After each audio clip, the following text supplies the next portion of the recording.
우리 옆사람하고 부활절 인사하겠습니다. 주님께서 부활하셨습니다. 당신도 부활합니다.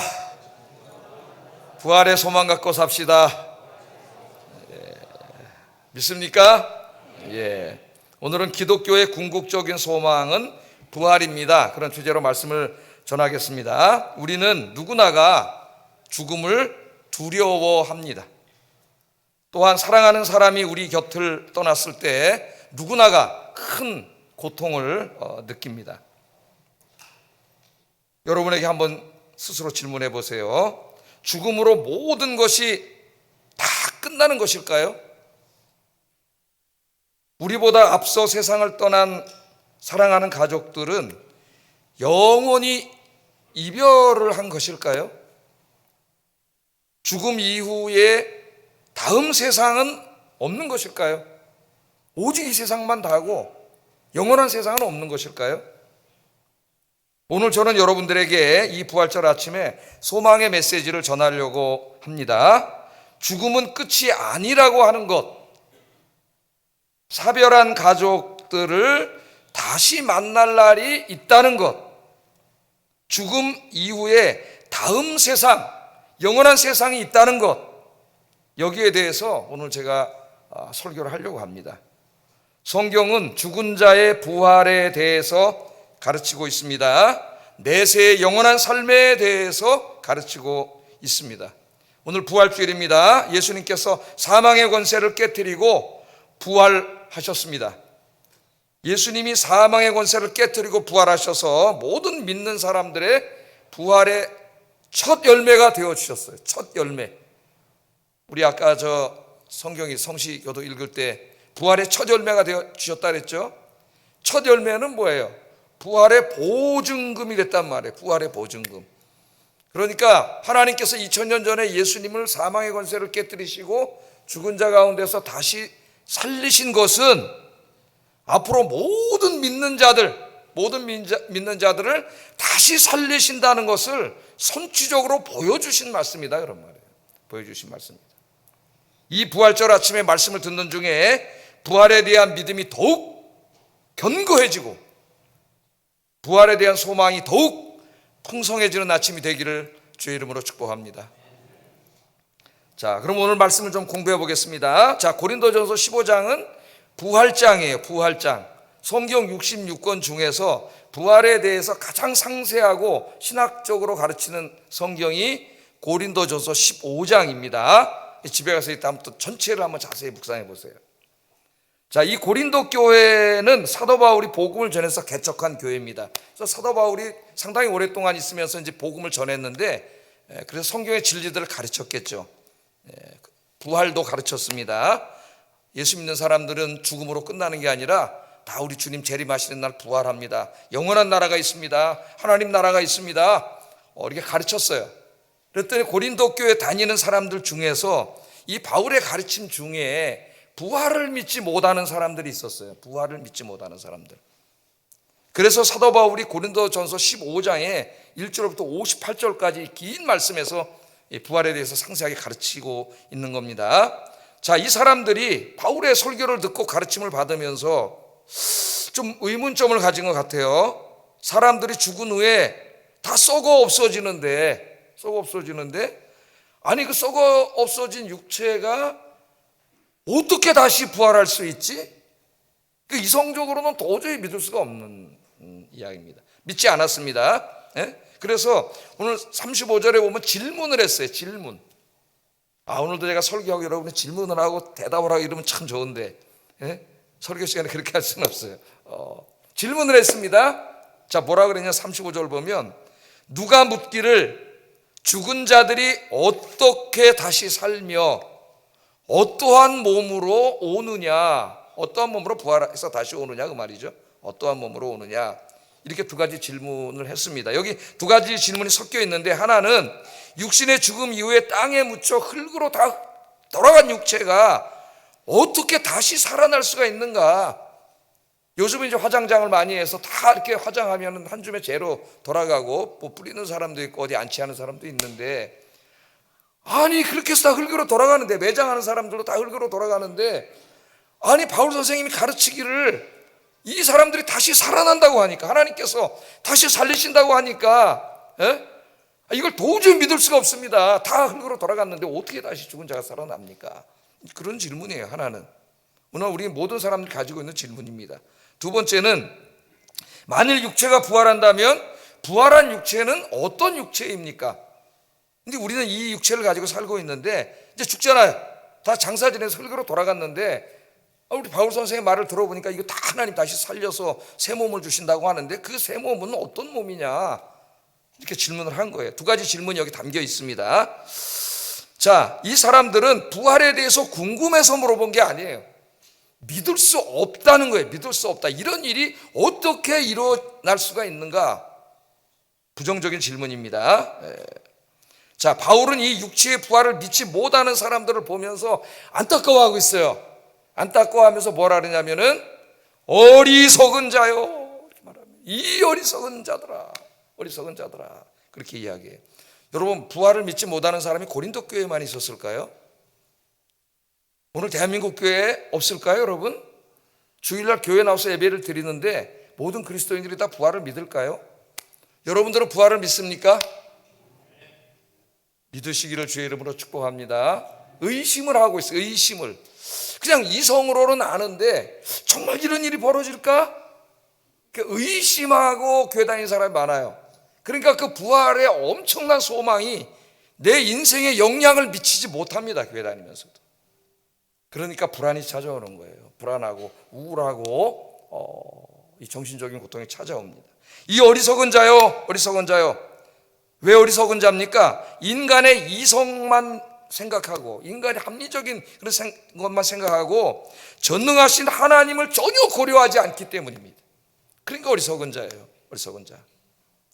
바울이 살던 1세기나 우리가 살고 있는 21세기나 사람들은 죽은 사람이 다시 살아난다는 부활을 믿는 것을 상당히 힘들어합니다. 1세기 바울 시대에 살던 사람은 플라톤의 철학을 하나님 말씀보다 더 신뢰했고 21세기 현재에 사는 사람들은 과학을 하나님의 말씀보다 더 신뢰하고 있습니다. 철학적으로 보나 과학적으로 보나 어떻게 죽어서 다 흙으로 돌아가고 한 줌의 재로 돌아갔는데 그게 다시 살아날 수 있느냐 그렇게 질문을 합니다. 바울은 그 사람들에게 어리석은 자들이라고 말합니다. 어리석은 자들아, 어리석은 자들아. 왜 부활을 믿지 못합니까? 이 사람들이. 핵심은 어디 있어요? 하나님을 믿지 못하는 거예요. 하나님을 믿지 않기 때문에 부활을 믿지 않는 겁니다. 하나님은 살아계셔요. 믿습니까? 하나님이라고 하면 생각을 해보세요. 여러분이 하나님의 생각. 내가 여기 이렇게 살아있는데 저 사람들이 이 땅에서 좀 공부 좀 많이 했다는 저 사람들이 지식인이라고 하는 사람들이 하나님 없다 그러네. 하나님이 여기 이렇게 있는데 하나님이 얼마나 하나님 답답하시겠어요. 그러니까 바울을 통해서 지금 설교를 하시고 저를 통해서 설교를 하시는 거예요. 이 하나님이 살아계십니다. 하나님은 아무것도 없는 무의 상태에서 이 광활한 우주를 창조하셨어요. 어제 저 CNN 뉴스를 보니까 지구에서 미국에서 달에다가 로켓을 발사해가지고 유인 사람이 타고 가서 지금 이렇게 궤도를 돌면서 이게 뭐라 그래요? 한국말이 생각이 안 나. 요새는 그래서 탐사하면서 이제 돌아오고 있지 않습니까? 우주 과학에다. 그 어디 가는 거예요? 요 제일 가까운 달에 하나 왔다 갔다 하는 거예요. 하나님이 온 우주 만물을 창조하셨는데 무의 상태에서 창조하셨어요. 그래서 이 진화론을 주장하는 사람들이 아무것도 없는 상태에서 생명체가 저절로 일어날 수 있다는 걸 증명하려고 무의 상태를 만들어 보려고 굉장히 오래 노력을 하고 자기들이 무의 상태를 만들었다고 한동안 떠들어댄 적도 있어요. 그런데 결국 그들은 무의 상태를 만들 수가 없어요. 아무리 자기들은 무슨 무의 상태라 그러는데 그 안에 뭐가 있어요. 다 만들 수가 없습니다. 자, 이 우주 안에 존재하는 모든 것들은 다 하나님이 창조하셨어요. 모든 생명체를 하나님이 다 창조하셨어요. 그 중에서 우리 인간들 하나님의 형상으로 인간들을 창조하셨습니다. 여러분, 누가요? 하나님이 아무것도 없는 상태에서 그 전능하신 하나님이 창조하셨어요. 그래서 창조주 하나님에 대한 신앙을 고백하면 항상 따라오는 고백이 전능하신 하나님이에요. 아까 신앙 고백 어떻게 했어요?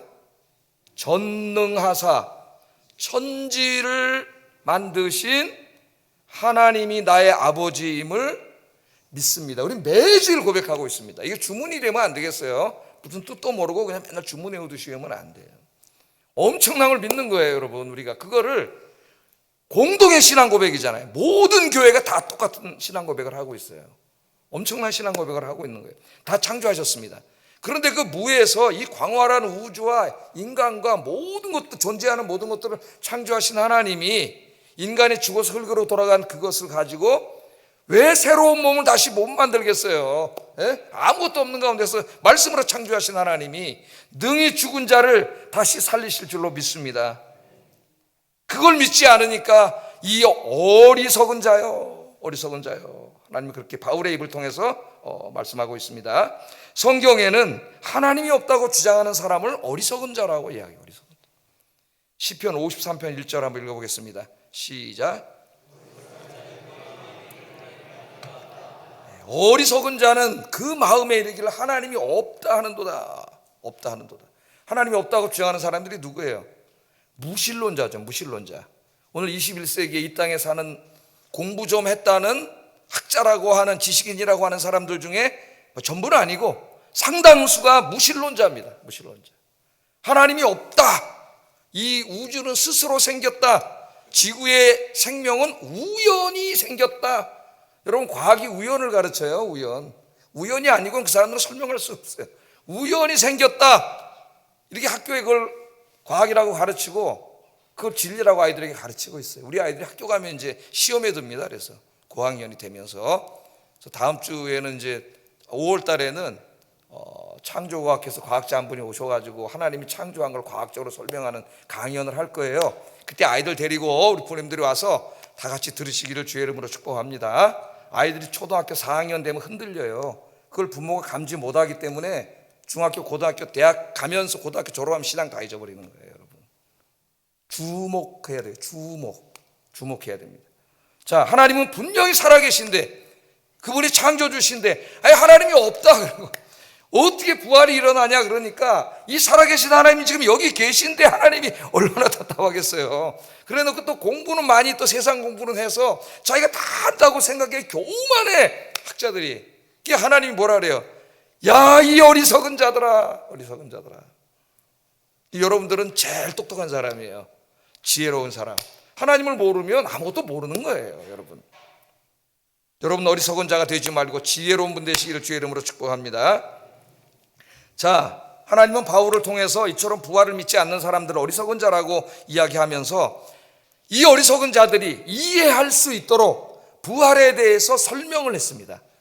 비유로 설명을 했어요. 비유로. 유비라고 할 수가 있겠어요. 36절, 38절 어떻게 설명을 했느냐. 여러분도 전도할 때 이렇게 하시라고. 한번 읽어보겠습니다. 시작.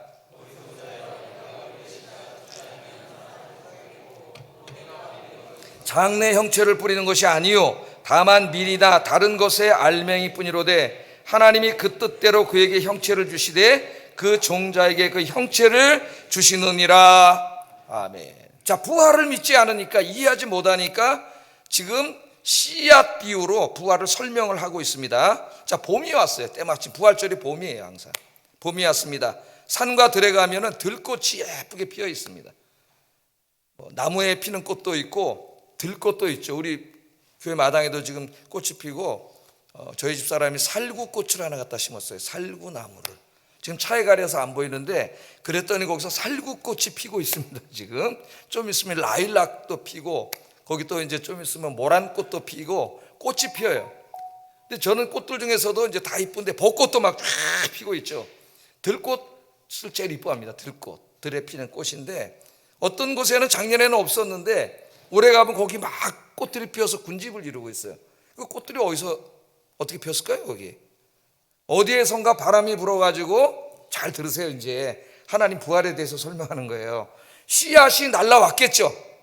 씨앗이 날라와서 거기 떨어졌어요. 그 땅에. 그래서 어떻게 했어요? 땅에 묻혔어요. 씨앗이 묻혀서 있는 걸 뭐라 그래? 씨앗이 땅에 묻혀서 죽었어요. 우리가 볼 때는 땅에 묻히면 죽잖아요. 씨앗인데. 그런데 죽음으로 끝나는 게 아니라 잠시 후에 보니까 어떻게 해요? 거기서 싹이 나고 꽃이 피는 거예요. 꽃이. 씨앗이 땅에 떨어져서 묻힌 것은 죽은 거죠. 그런데 죽음으로 끝나는 게 아니라 거기서 꽃이 피어요. 그러면서 사도 바울이 이야기합니다. 이 씨앗, 헬라어로 이제 스페르마라고 하는데 이 씨앗에는 두 가지 형체가 있다는 거예요. 두 가지 형체가. 하나는 우리 눈으로 보이는 그 씨앗 그 자체예요. 여러분, 꽃이 보면 씨앗이 있잖아요. 그거밖에 안 보이는 거죠. 지금은 씨앗 자체예요. 이 형체가 있습니다. 그런데 씨앗만 있는 게 아니라 나중에 꽃이 피는 걸 보니까 그 안에는 현재는 보이지 않지만 미래의 형체가 안에 담겨져 있는 거예요. 그 미래의 형체가 뭐예요? 꽃이죠. 꽃나무, 꽃입니다. 꽃. 그러니까 그 씨앗은 우리 눈으로 볼 때 씨앗밖에 안 보이고 땅에 묻히면 죽은 것 같이 보이는데, 그걸로 끝나는 것 같이 보이는데 여기에 미래의 형체가 있어서 그 생명이 돋아나서 꽃이 되는 거예요. 꽃이. 이걸 누가 하신다래요? 오늘 바울이 하나님이 그렇게 하신다래요. 하나님이. 저는 이제 벚꽃나무를 보면은 요새 행복합니다. 예? 온 길, 우리나라에 벚꽃을 많이 심어놔가지고 저희 집에 가는 길 뭐 온통 벚꽃이 피었어요. 그런데 어제도 우리 집사람한테 제가 너무 신기하다래. 꽃이 겨울에 다 죽어가지고 아무것도 없는데 갑자기 막 꽃이 나는데 그 나무 하나에 도대체 몇 개가 있어요. 꽃이 수천 개가 그냥 확 피는데 그거 보면 얼마나 행복합니까, 여러분. 또 저는 요새는 서강대 쪽으로 일부러 갑니다. 서강대 쪽 골목길이 목련거리예요. 아실란가 모르겠네. 그래 좀 한번 가보세요. 오늘 오후에 걸어가 보세요. 거긴 다 목련나무만 심어 있어요. 목련이 또 막 피고 있어요. 너무 신기하잖아요. 아니 다 겨울에 죽어가지고 저 다 죽은 것 같은데 봄에 막 수천 개 꽃이 막 확 피어나잖아요. 너무 신기하잖아요. 그거 어떻게 그런 일이 벌어질까요? 너무 신기해. 나는 오늘 하나님 뭐라 그래요? 하나님이 그렇게 하신다 그러잖아요. 하나님이. 이 말씀을 하면서 우리 부활을 설명합니다. 우리 몸도 마찬가지라는 거예요. 우리 몸도 두 개 형체가 있다 그러잖아요. 지금 두 개 형체가 있어요. 하나는 뭐예요? 우리 눈으로 지금 보고 감각기관으로 만지고 느낄 수 있는 이 몸입니다. 이 몸이 있어요. 이 몸으로 살다가 언젠가는 땅에 묻힐 거예요. 누구나가 한 사람도 예외 없이 다 시간의 차이만 있을 뿐 다 묻힐 거예요. 그럼 우린 죽었다고 합니다. 땅에 묻혔어요. 죽었어요. 그런데 그것으로 끝나는 게 아니라는 거예요. 지금 꽃은 보고 이해하면서 왜 이거는 모르느냐 이거예요. 우리 인간에게는 이 형체가 있고 또 하나의 형체가 있는데 미래 형체가 있어요. 하나님이 준비하신. 그게 뭐냐면 부활의 몸입니다. 영광스러운 몸. 그 몸이 있어요. 눈에 보이지 않아요. 씨앗만 보이지 꽃이 보입니까? 씨앗만 보이지. 마찬가지예요. 그 몸은 보이지 않지만 그 형체가 있는 거예요. 자, 우리 몸을 땅에 묻었어요. 안 믿어 사람들이 살아난다는 거. 하나님 뭐라 그래요? 그 죽은 몸에서 뭐가 펴요? 꽃이 펴요. 꽃이. 저 식물의 씨가 죽어서 꽃이 피는 것처럼 부활의 영광스러운 아름다운 꽃, 아름다운 생명이 피어난다. 할렐루야. 왜 식물은 보면서 봄마다 꽃은 보면서 왜 이 원리를 이해하지 못하느냐? 이 모든 것을 다 하시는 분이 누구예요? 하나님이시다. 저 꽃으로 활짝 피우게 하는 거, 그거 기적 아닙니까 여러분? 정말 기적이에요. 하나님이 하시는 거예요. 우리 인간도 마찬가지예요. 그래서 제가 정리해 왔습니다. 정리 이렇게 딱. 예? 훌륭한 선생님은 정리를 잘 해줘요. 정리. 한참 들은 거를 정리를 해야 돼. 예? 자, 씨가 매장이 돼. 죽어서 매장이 돼서 뭐가 피어요? 꽃이 피어요. 씨는 씨만 있는 게 아니라 이 미래의 생명인 꽃도 거기 담겨 있는 거예요. 보이지 않을 뿐이지. 우리 몸도 마찬가지예요. 육체도 죽습니다. 죽어서 매장을 합니다. 그러나 이 몸만 있는 게 아니라 뭐가 있어요? 하나님이 준비해 놓으신 부활체가 있어요. 영광의 몸이. 그래서 그 부활체를 얻게 된다. 너무나 쉽잖아요. 예? 봄에 저 나가서 꽃이 피는 건 보면서 그거는 의심하지 않으면서 왜 이걸 이해하지 못하느냐. 이 어리석은 사람들이요. 그렇게 말씀을 하고 있습니다. 여러분, 봄입니다. 다행히 부활절은 봄이에요. 항상 봄. 들에 피는 예쁜 꽃들을 보면서 꽃만 보시지 말고 부활의 영광을 볼 수 있기를 주의 이름으로 축복합니다. 오늘 예배 끝나고 이따 칸타타 끝나고 다 한강에 가시든지 어디 가든 전 안산에 가시든지 다 가세요. 집에만 있지 말고. 나가서 좀 꽃 좀 보세요. 꽃만 보지 말고 뭘 보라고요? 내 몸도 이렇게 부활할 줄 믿습니다. 그럼 찬송이 나와요. 찬송이. 걱정, 근심, 불안, 두려움이 다 없어지고 오늘 여러분 마음에 천국이 이루어져요. 여러분 마음에 천국이 이루어지면 여러분 집에 천국이 이루어져요. 남편도 은혜 받고 아내도 은혜 받으면 집안이 행복해져요. 오늘 그렇게 부활한 날 되기를 주의 이름으로 축복합니다. 자, 바울은 부활이 어떻게 가능한가에 대한 질문에 이렇게 이제 씨앗 비유로 이렇게 설명을 한 후에 우리 부활한 몸은 어떤 몸이며 이 몸과 어떤 관계가 있는가에 대해서 아까 질문했잖아요. 여기에 대해서 이제 답변을 합니다. 부활의 몸은 어떤 몸일까요? 부활한 성도들은 이 땅에 살 때의 이 모습, 이 고유한 모습과 특징을 가지고 있을까요? 부활을 하잖아요. 이 몸이 아니잖아요. 그럼 다 똑같이 생겼을까요? 구분할 수 있을까요? 알아볼 수 있을까요?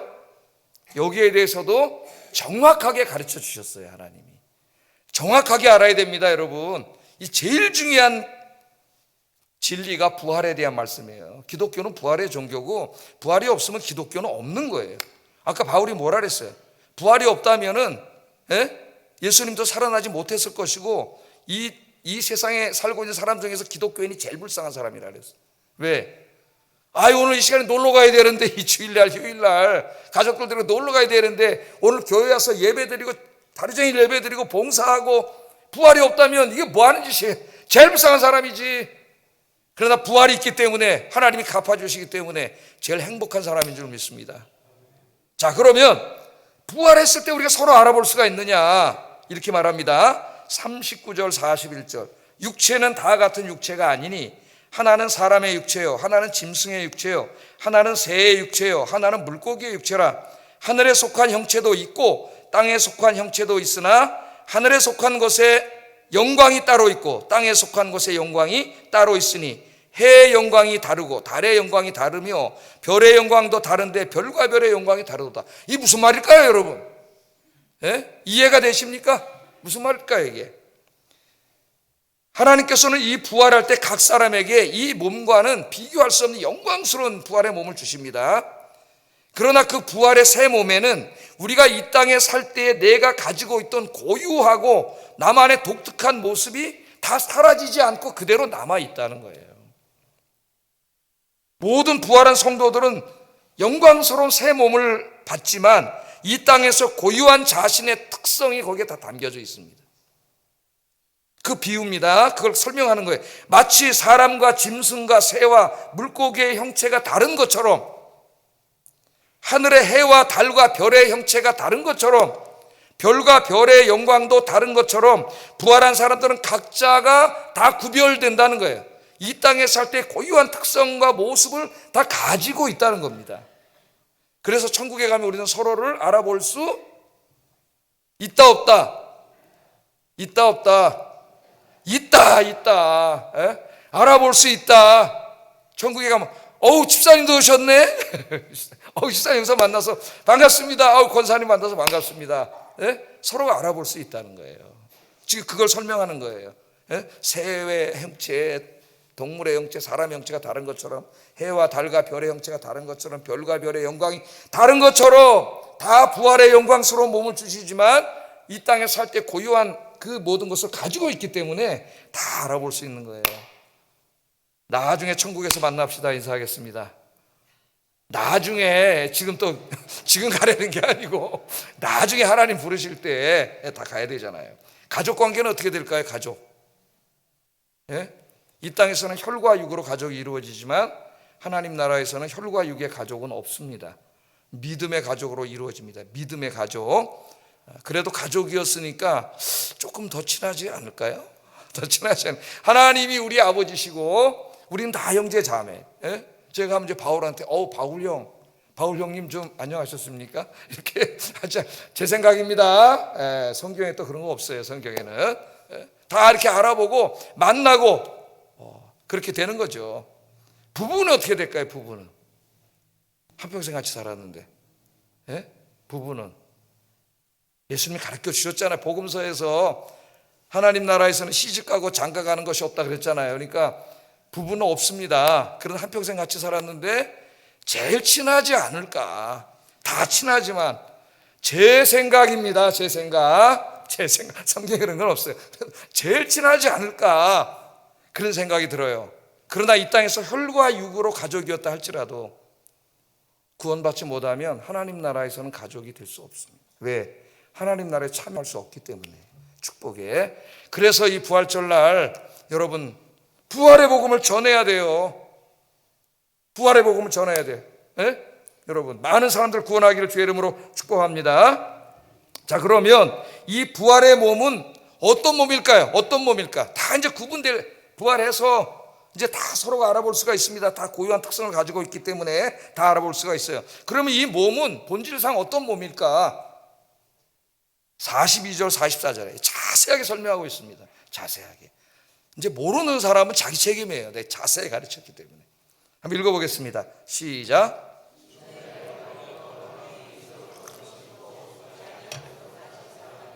욕된 것으로 심고 영광스러운 것으로 다시 살아나며, 약한 것으로 심고 강한 것으로 다시 살아나며, 육의 몸으로 심고 신령한 몸으로 다시 살아나나니, 육의 몸이 있은즉 또한 영의 몸도 있느니라. 복잡하게 말씀을 했기 때문에 제가 그려왔어요. 그림 딱 도표화 해왔어요. 도표.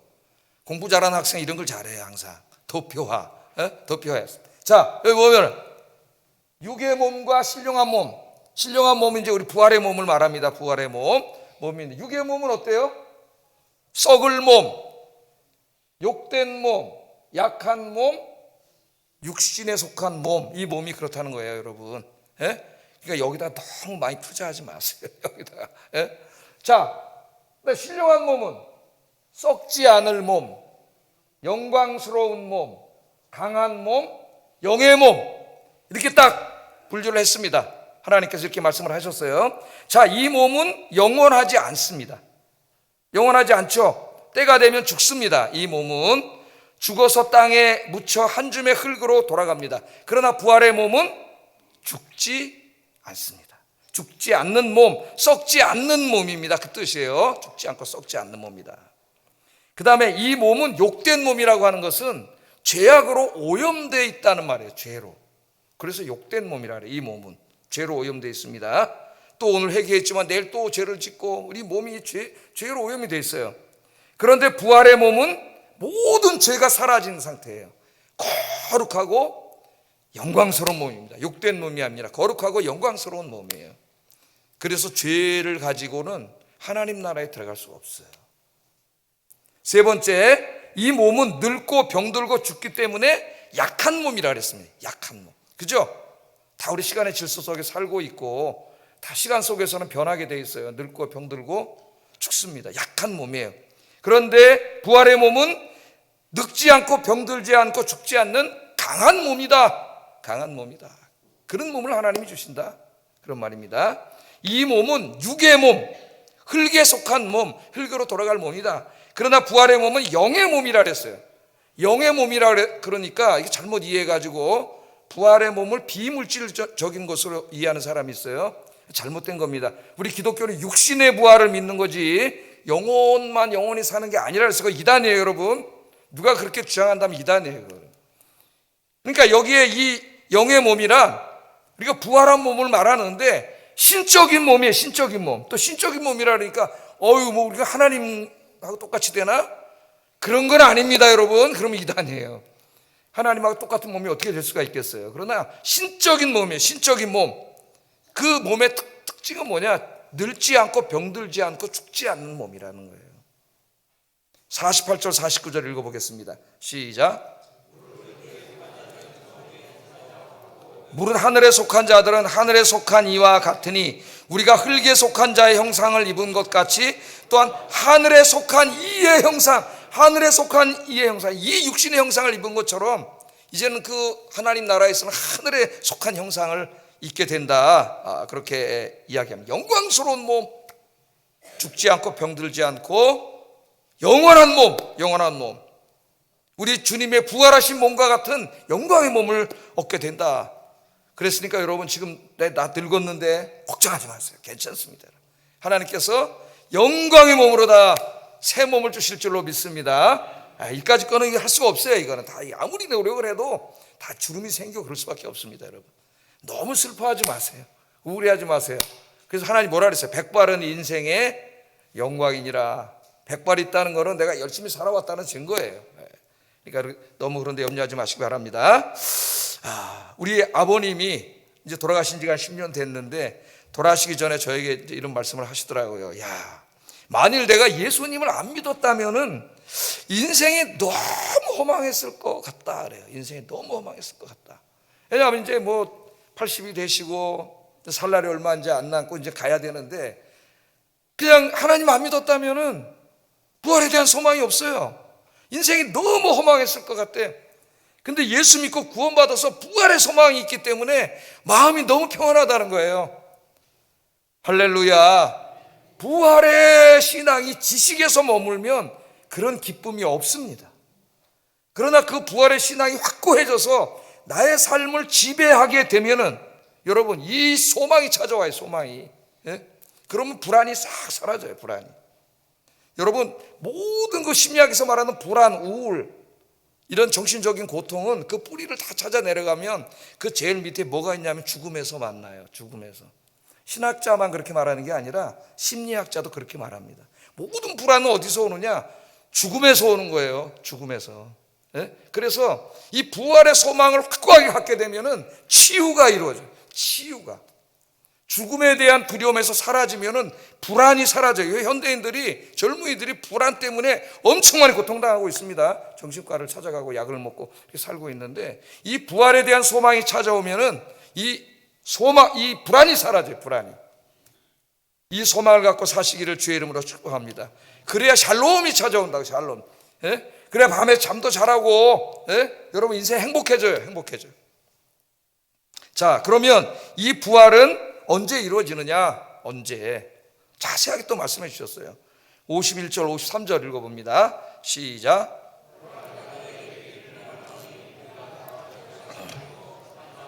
순식간에 후련이 다 변화되리니 죽은 자들이 썩지 아니할 것으로 다시 살아나고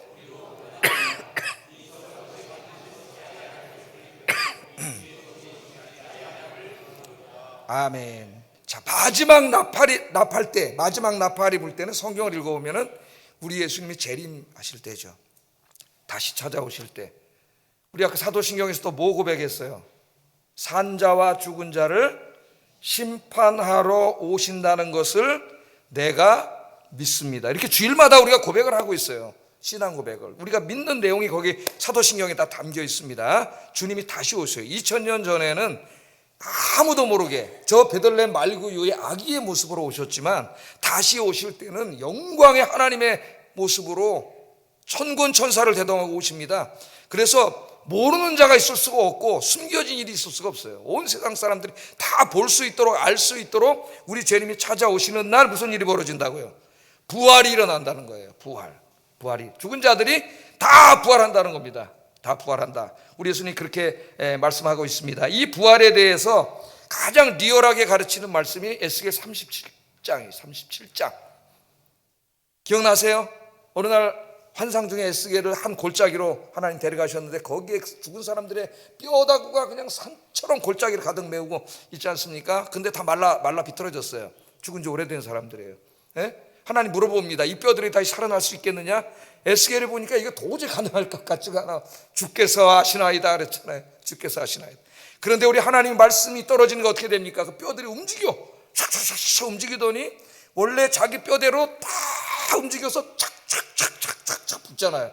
착착착착 붙어. 그 다음에 거기 살이 막 쫙 붙고 근육이 붙고 혈관이 막 생기고, 그래서 다시 어떻게 돼요? 거기 하나님의 생명을 훅 불어넣으니까, 생기가 불어오니까 싹 살아나서 군대처럼 되었더라. 물론 이 환상은 이스라엘의 회복을 보여주는 많은 상징적인 의미가 있지만, 이게 문자적으로 부활하는 날 무슨 일이 벌어지는가를 보여주는 말씀이기도 합니다. 자, 화장했어요. 딱 안치해놨어요. 아니면 뿌렸어요. 다 어디로 흩어졌어요. 그런데 우리 주님 재림하시면 어떻게 해야 돼? 그것들이 다 샥샥샥샥 모인다는 거예요. 에스겔 골짜기처럼. 그래서 손가락이 만들어지고 손이 되고 뼈가 되고 촥촥촥촥 다 붙어가지고 살이 붙고, 물론 그런 단계로 이루어지진 않겠지만 그렇게 보여주신 거예요. 하나님이 이해하도록. 그래서 부활한다는 것을 우리에게 보여주잖아요. 부활의 모습을 보여주고 있습니다. 그럼 살아있는 사람은 어떻게 될까요? 오늘 오셨어. 자, 오늘 오셨어요. 죽은 자들이 다 부활해. 그럼 오늘 부활절을 예배 드리는 여러분은 어떻게 될까요? 여러분은 변화된다 그러잖아요. 변화. 어떤 몸으로? 부활한 그 사람들의 똑같이 영광스러운 몸으로 변화돼. 그래서 하나님이 여기 완전하게 이루신 하나님 나라에서 하나님과 성도들과 함께 영원히 살게 된다. 영원히 살게 된다. 그게 여러분 영생이고 기독교의 구원이고 종말론이에요. 종말론. 여기에 이 말씀이 다 담겨져 있습니다. 자, 그런데 이 몸으로는 그 하나님의 영광의 나라에 들어갈 수 없어요. 왜? 아까 제가 뭐라 그랬어요? 죄로 오염되어 있는 몸이기 때문에. 예? 하나님 나라에 들어갈 수 없습니다. 그래서 구원받은 사람들도 육신의 죽음을 경험해야 돼요. 경험하고 하나님 나라에서 살 수 있는 새 몸을 받아야 돼요. 새 몸을. 고린도전서 5장 50절 다 성경 말씀에 있는 말씀이에요. 읽어보겠습니다. 시작. 혈과 육은 하나님 나라를 이어받을 수 없고 또한 썩는 것은 썩지 아니하는 것을 유업으로 받지 못하느니라. 이 혈과 육은 하나님 나라를 받을 수 없어요. 그날에 못 들어가. 이 죄로 오염된 몸이기 때문에. 이 썩을 몸은 썩지 아니하는 저 영광의 나라에 들어갈 수가 없어요. 그래서 그리스도인들도 구원받은 사람들도 육신의 죽음은 경험을 해야 돼요. 그러나 부활의 그날 부활해서 그 영광의 나라에서 하나님과 먼저 가신 우리 성도님들, 가족들, 우리 천군 천사와 함께 영원히 살게 되는 줄로 믿습니다. 이게 기독교의 소망이에요. 이거를 자꾸 이 사람들을 끌어모으기 위해서 이 땅에서 돈 많이 벌고 성공하는 것으로 자꾸 바꾸려고 하는 것은 거짓 복음이에요. 조심해야 됩니다. 조심. 자, 이처럼 모든 성도들이 부활할 때에 그때 사형 선고가 내려집니다. 하나님의. 누구에게 사형 선고가 내려질까요? 죽음에게 사형 선고가 내려져요. 그래서 죽음이 없어져요. 죽음이. 54절 읽어봅니다. 시작. 이 죽을 것이 죽지 아니함을 입을 때에는 사망을 삼키고 이기리라 기록된 말씀이 그때 이루어진다. 죽음은 왜 왔어요? 인간이 죄 짓고 아담과 하와가 죄 졌기 때문에 죽음이 찾아온 거예요. 이제 구원이 완성되면 죽음에 대해서 하나님이 사형 선고를 내립니다. 죽음이 없어져요. 그래서 부활하는 이후에는 죽음이 아까 뭐라 그랬어요? 죽음이 없어요. 영원입니다. 영원. 그래서 그 생명을 영생. 예? 그때 이렇게 선포합니다. 사망아, 너의 승리가 어디 있느냐? 사망아, 내가 쏘는 것이 어디 있느냐? 사망이 쏘는 것은 죄요, 죄의 권능은 율법이라. 우리 주 예수 그리스도로 말미암아 우리에게 승리를 주시는 하나님께 감사하노니. 아멘. 부활절 이 장례식에서 잘 읽는 말씀 중에 하나예요. 사망에 대해서 사형 선고가 내려지고 모든 사랑하는 사람들, 가족들이 하나님 나라에서 다시 만나서 할렐루야 찬송 부르는 날이 반드시 있습니다. 죽음의 두려움과 공포, 슬픔 속에 잠겨있지 말고 이 부활의 소망을 갖고 오늘 부활절 이 아침에 부활의 소망이 가득한 삶을 사시기를 주의 이름으로 축복합니다. 자, 이렇게 부활에 대해서 상세하게 성경은 가르치고 있어요. 아셨죠? 예? 저 이단들이 와서 이상한 허튼 소리 하는 거 이제 절대 넘어가지 마시고, 자, 이 부활에 대한 가르침을 마감하면서 마지막으로 부활 신앙을 가진 사람들에게 당부의 말씀을 합니다. 당부의 말씀. 이 부활을 소망하는 사람은 그럼 남은 인생을, 아직 안 죽었잖아요 우리가. 이 살아있는 인생을 어떻게 살아야 되느냐, 이 살아있는 인생의 의미가 뭐냐, 도대체 살아야 될 이유가 뭐냐. 58절입니다 58절. 이게 중요한 거죠 우리에게. 지금 이때까지는 부활의 소망을 가져야 된다. 그럼 이 소망을 가진 자는 어떻게 살아야 되느냐. 58절 읽어보겠습니다. 시작.